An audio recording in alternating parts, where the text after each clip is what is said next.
now we can introduce Professor Richard Fessler. I'm sure that most of you know him very well. He's one of the pioneers in minimally invasive surgery, and he will talk on the tube-guided surgery. Yes, Professor Fessler.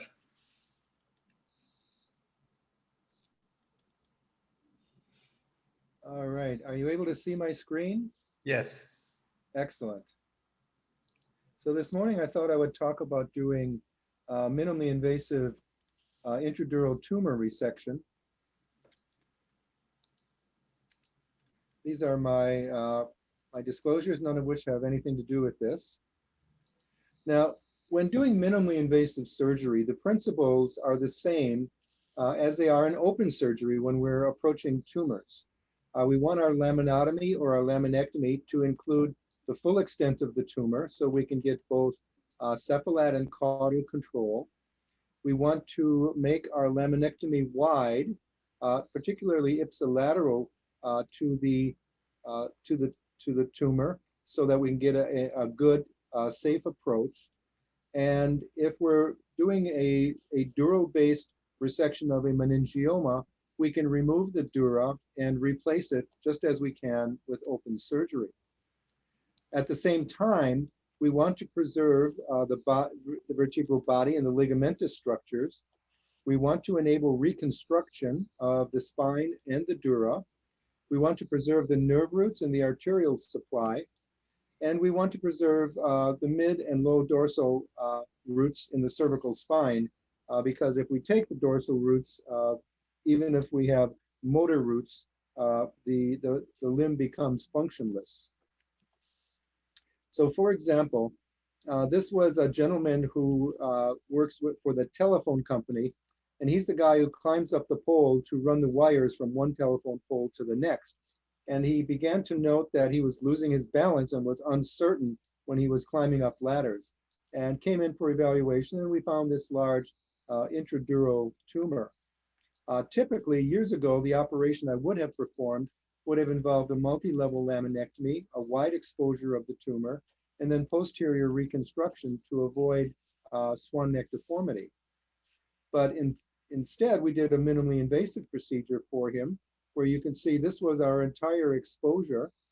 This was the preoperative sagittal image of the tumor and the axial image. And postoperatively, you can see we got a complete resection of the tumor. Because we did it minimally invasively and not the way we traditionally would have done it, he was able to go back to work. Had I done this in the open technique that I used early in my career, he would never have returned to his kind of employment. So the question is, if we need to approach a tumor such as this, which is a ventrally located meningioma, do we really need that kind of an exposure with all of this exposure in order to get to that little tiny thing right there, to get ultimately a picture that looks like this? So the problems with open surgery are that it causes significant pain. We have increased blood loss. We resect all the posterior support structures, including the bone and the ligaments. It requires a prolonged recovery. Those muscles will never regain the strength that they had preoperatively. And in thoracic and cervical spine, we can develop kyphotic deformity, particularly in pediatric patients.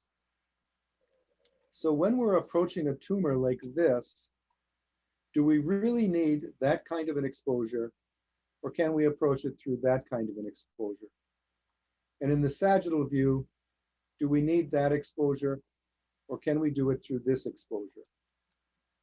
So initially, when I started these surgeries for tumors, I made my incision about 5 centimeters off. I was thinking I would need a very lateral approach in order to expose the spinal canal, but it turned out I was completely wrong.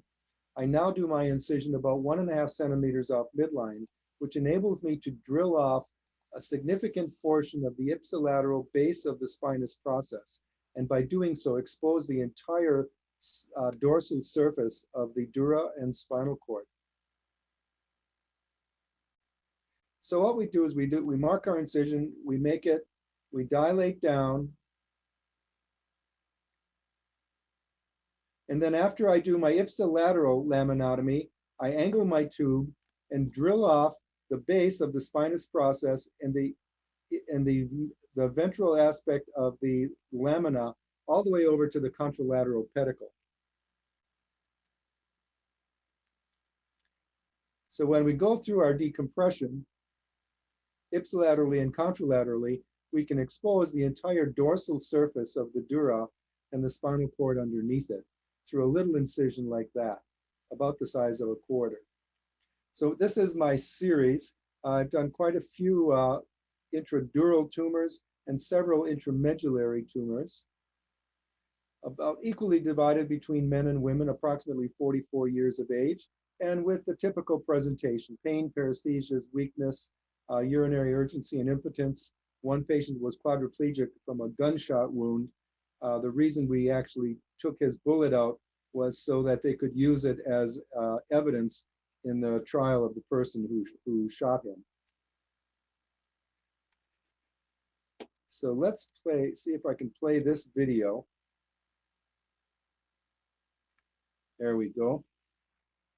So we've made an incision. In thoracic spine, I like to do a blunt dissection because the facets come up so high that if you do a standard dilation, you end up with a lot of muscle in the base that you have to resect.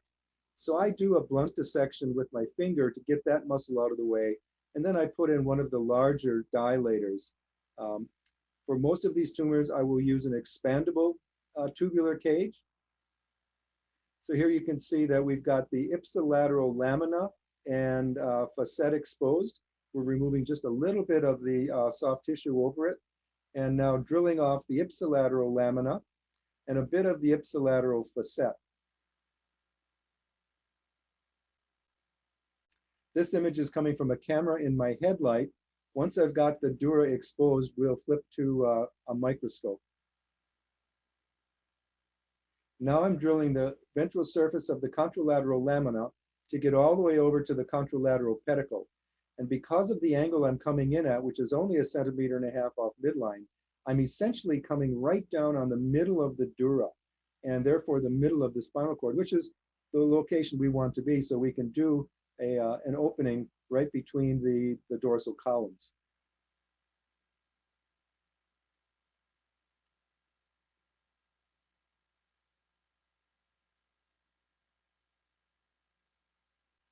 So now we're opening the dura. We've got a neuron stitched through it so that we can retract the dural edge to the side.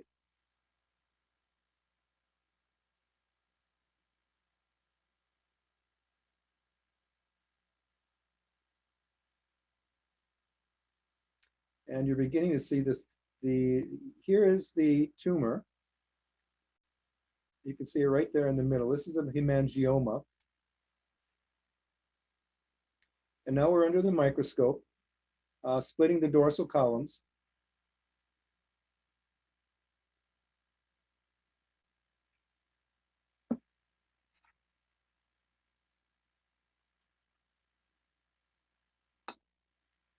And very gently spreading them apart.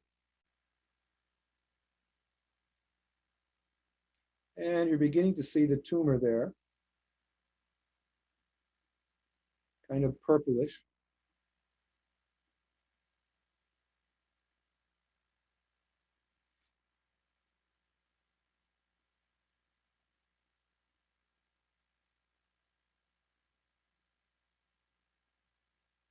So here we are, we're working on the caudal end. We're exposing the caudal end of the tumor.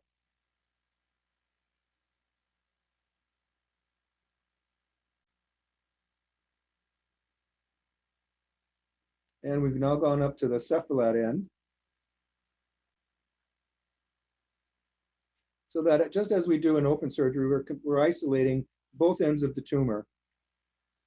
And then we can slowly start separating it from the surrounding spinal cord tissue.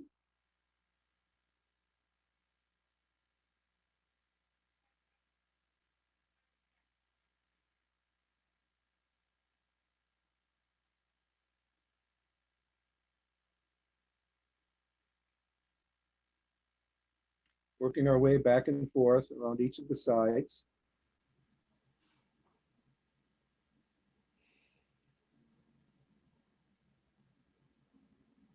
And then with a biopsy forceps, beginning to take it out.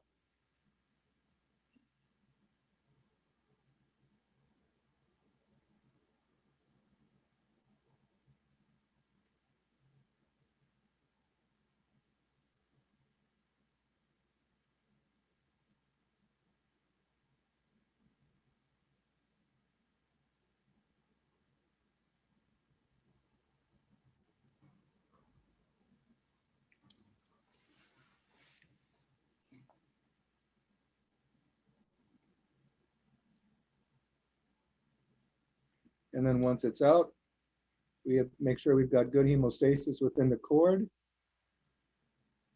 Explore to make sure we've got it all.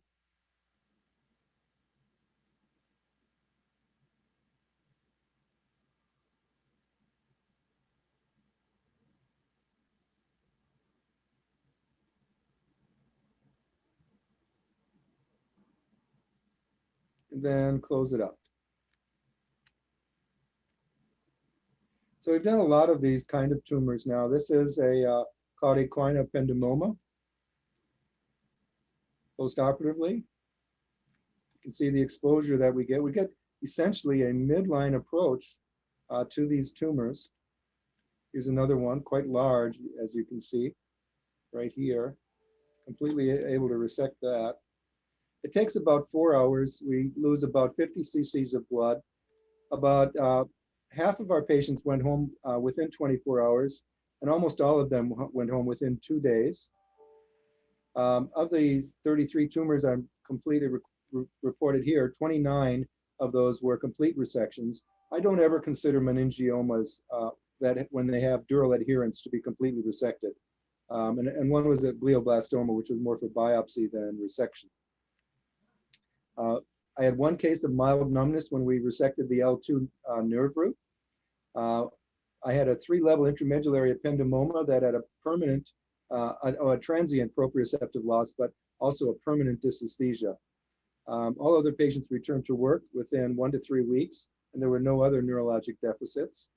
We got 1 pseudomeningocele and 1 patient with dysesthesia. So that's my series, and that's my approach to intradural and intramedullary tumors of the spinal cord. I'd be happy to answer any questions. Yeah. Great talk, Rick. We enjoyed it a lot. Yeah. What was the? Maybe I missed it, but what is the diameter of your tube? That was an expandable tube. When it's not expanded, it is 18 millimeters, and it'll expand out to about 45 millimeters on the top to about 65 millimeters on the bottom. Okay. The problem is with such cases, I'm also doing some intradural cases, is the stitching the dura at the end. It is more difficult than removing a tumor. I absolutely agree. What do you make to facilitate that? Well, I designed some instruments for a company called Scanlon that are specifically to do this in a tube. Because the problem with a Castro Viejo is that if you try and release the needle, the edges of the Castro Viejo bump into the tube and you can't release it. So what I did was I took a up-biting pituitary, which we used to call a pea-pod. It's a small up-biting pituitary, and I modified it so that it would hold a needle. And therefore, the only thing that opens is right at the base of the, it's just the pituitary part that opens. So you don't run into problems with the tube. And because it's up biting, it grasps the needle at the perfect angle to throw your stitch. Then I throw the stitch outside of the tube, and I have a knot pusher, like they have in general surgery for endoscopic surgery, that pushes it down into the tube. That makes it easier, but it's still hard. Knot pusher is a very necessary part of instruments, I think, because the biggest difficulty is that. I agree. It's the hardest part. Yeah. We have one participant with us, Professor Ömer Hammat. who has great experience with tube-guided surgery. I think he's using Storz instruments. He wanna ask something. Can we make him unmute, Dr. Ömer Hamad? Yeah, yeah. Yes, yes. Thank you, Dr. Zileli. Good morning, good afternoon, good evening for all of you. Congratulations, Dr. Zileli, for this wonderful meeting during this era of pandemic COVID. I have one comment and one question, please, if you allowed me. My comment, I've been using the easy go technique, the tubular endoscopic technique with the 18 or 16 millimeters, and through more than 20 years on more than 1,500 cases. And I find this is a quite versatile technique. It could deal with all types of disc, recurrent discs, epidural fragment, lateral, subligamentous, uniportal bilateral techniques, and etc. That's why my question, and this question for the panelists, please, do you find the full endoscopic technique has the same comparable results, or is it better than the tubular endoscopic techniques? And should we ask our genius to shift to the full endoscopic techniques rather than the endoscopic tubular part? And thank you, and wishing the best for all of you. Yeah, Dr. Fessler can give an answer to that question. Sure. You know, I evolved from doing full endoscopic techniques to doing most of my procedures with just loops, with 4x or 6x loops. And the reason for that was that our camera technologies were not very good. But with the new technologies I've seen coming out, I think we're going to evolve back into full endoscopic technique for many of our procedures, because the camera technologies now are getting good enough that the light is good, and our ability to distinguish tissue planes is going to be just like a microscope. The imaging quality is just as good as a microscope. So I am now moving back into full endoscopic technique, and it's all because of the camera technology. Okay. Dr. Kim, what do you think about that? Is it more advantageous tube-guided surgery, or full endoscopic technique is more advantageous? Please unmute. Oh, Yeah, yes. Okay. Thank you so much, Professor Richard Fessler, your good lecture. Maybe before time in my presentation, I gave some advantage of the full endoscopic decompression compared to the open surgery. There is some first is more mobile and angled, and second is more deeper point is possible more clearly, and some fluid irrigation make a more clear view. But this advantage is still not confirmed completely, because this it needs some more study, like some comparative study and some prospective study. But tubular surgery already confirmed so many advantages and some data, but endoscopic spine surgery still some processing of the study, and some doctors have some more skill. They talking like me, talking that there is some more advantage, but still don't know what is the result in the future. Yeah. It's not solved yet, but probably it's more close to the conventional technique, the tube-guided surgery, than full endoscopy. Am I right? Yes, and more angled and more deeper and more clear view. Yeah. Although they have asked how do you close the dura, you answered that already. Do you use a glue to after closing the dura? I do not, but I have no objection to using a glue, or something like a dural sealant. I have no objection to it, but I typically do not. Yeah. There is one question. Is it possible to make a surgery for intradural AVMs with this technique?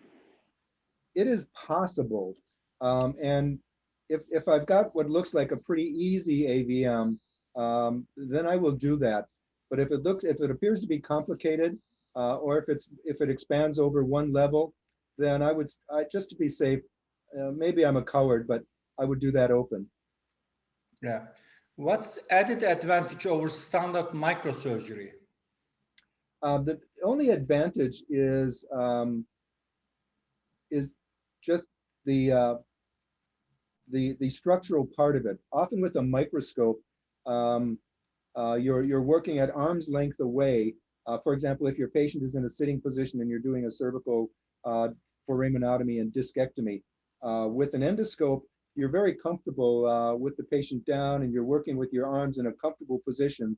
With a microscope, you're working all the way out here, and no matter how good you are, your arms are going to get tired and your hands are going to shake. So it's mostly the physical portion of how you set up the patient and do the operation. Other than that, obviously the imaging with the microscope is wonderful. Yeah. I want to ask Dr. Salim. He's also a endoscopic spine surgeon. About the intradural tumor resection, is it possible under full endoscopy? Hey, Salim? you ask me? No, Dr. Salim from Istanbul is doing something. Salim? Where is Salim? Yeah, it is here, but his microphone is not open, I think. Sorry, we don't hear you. Okay, Amin, what's comment on that? Yes. No, I think, hello, Rich.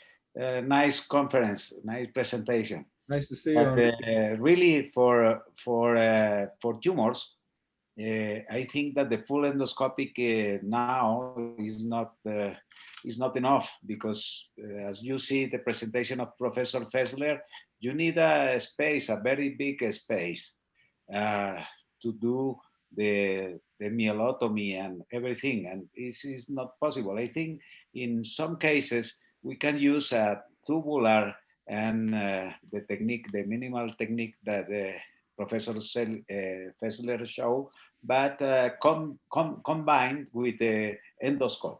We can use both, and I think is a good solution. Yeah. Thank you.